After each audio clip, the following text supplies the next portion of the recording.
सेठ Ranglal Kothari government PG college Rajsamand के BA third year sociology के सभी स्टूडेंट्स का स्वागत है।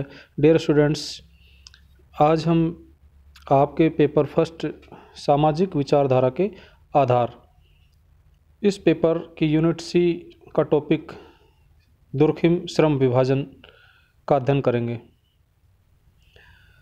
दुर्खिम का पूरा नाम इमाइल दुर्खिम है और इन्होंने श्रम विभाजन का एक सिद्धांत दिया था। ये इनका एक अति महत्वपूर्ण सिद्धांत है जो हमारे आगे आने वाले एग्ज़ाम्स की दृष्टि से भी बहुत ही इम्पोर्टेंट है, क्योंकि ये जो क्वेश्चन है ये लगभग हर एक एग्ज़ाम में निश्चित रूप से आ जाता है। इसलिए इसका हम यहाँ आज के वीडियो में अध्ययन करेंगे। इससे पूर्व इमाइल दुर्खिम के जीवन का सामान्य परिचय और इनके द्वारा कुछ महत्वपूर्ण जो पुस्तकें लिखी गई है उनका भी हम यहाँ उल्लेख करेंगे। तो सबसे पहले इनका जीवन चित्रण देखेंगे तो डेविड इमाइल दुर्खिम, ये इनका पूरा नाम था, डेविड इमाइल दुर्खिम, और इनका जन्म 15 अप्रैल सन 1858 ईस्वी में फ्रांस के एपिनल कस्बे में हुआ था। और इनके द्वारा कुछ महत्वपूर्ण जो पुस्तकें लिखी गई थी वो उनमें से सन 1893 ईस्वी में प्रकाशित the division of labour in society, ये इनकी पुस्तक थी जो सन 1893 ईस्वी में प्रकाशित हुई। और सेकंड इनकी पुस्तक जो सन 1895 ईस्वी में प्रकाशित हुई उसका नाम था the rules of sociological method. और तीसरी इनकी पुस्तक 1897 ईस्वी में प्रकाशित हुई द सुसाइड। और नंबर 4 पे इनकी प्रकाशित पुस्तक का नाम है the elementary forms of religious life, जो सन 1912 ईस्वी में प्रकाशित हुई। तो इस प्रकार से सन 1893, 1895, 1897 और 1912 ईस्वी में इनकी ये क्रम से 4 पुस्तकें प्रकाशित हुई। The division of labour in society, the rules of sociological method, the suicide, the elementary forms of religious life. और इन पुस्तकों के प्रकाशन के बाद जो इमाइल दुर्खिम का समाजशास्त्र के क्षेत्र में जो मुख्य कार्य था उनमें से एक प्रमुख जो उनका कार्य है वो श्रम विभाजन का सिद्धांत है। और इस श्रम विभाजन के सिद्धांत को इन्होंने इस प्रकार से अपने शब्दों में स्पष्ट किया है। इनकी जो सर्वप्रथम पुस्तक थी division of labour in society, जो कि सन 1893 ईस्वी में फ्रेंच भाषा में प्रकाशित हुई थी। बाद में 1933 ईस्वी में इसका अंग्रेजी में अनुवाद किया गया। और वास्तव में दुर्खिम की ये जो पुस्तक है ये सामान्य जीवन के तथ्यों का वैज्ञानिक विधि के द्वारा विश्लेषण का एक पहला प्रयास था।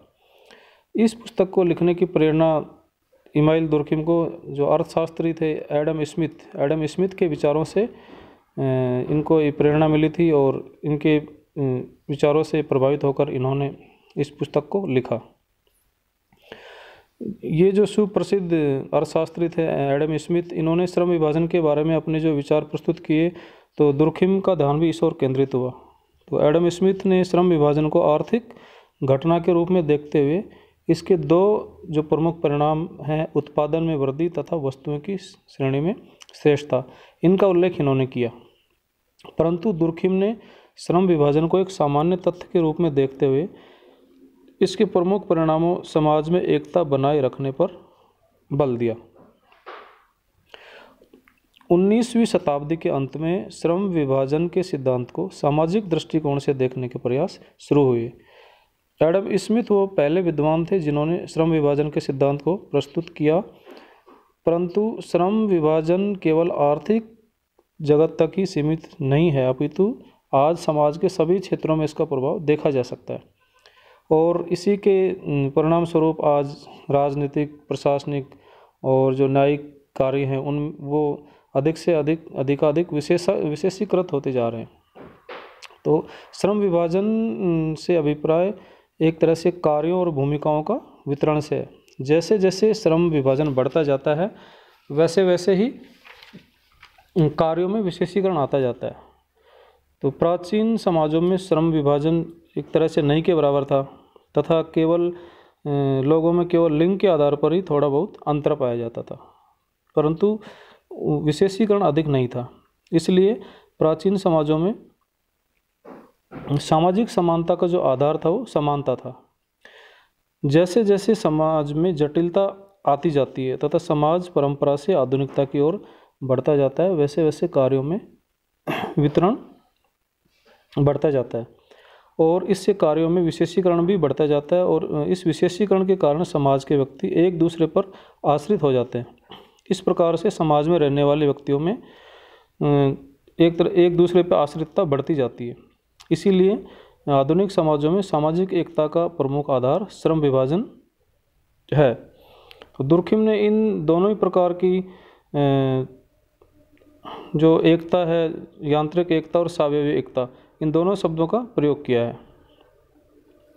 यांत्रिक एकता प्राचीन समाजों में पाई जाती है और यांत्रिक शब्द एक तरह से यंत्र शब्द से बना हुआ है। जिस प्रकार किसी भी एक यंत्र के द्वारा उत्पादित सभी वस्तुएं एक जैसी होती हैं, ठीक उसी प्रकार प्राचीन समाजों के व्यक्ति भी एक जैसे होते हैं, अर्थात एक जैसी भूमिकाएं निभाते हैं। और सावयवी एकता का अर्थ है श्रम विभाजन के कारण अन्योन्याश्रितता द्वारा पाई जाने वाली एकता। यानी श्रम विभाजन के कारण जो व्यक्ति एक दूसरे पर आश्रित होते हैं, तो उस आश्रितता के कारण जो एकता पाई जाती है वह है सावयवी एकता, और ये एकता आधुनिक समाजों में पाई जाती है।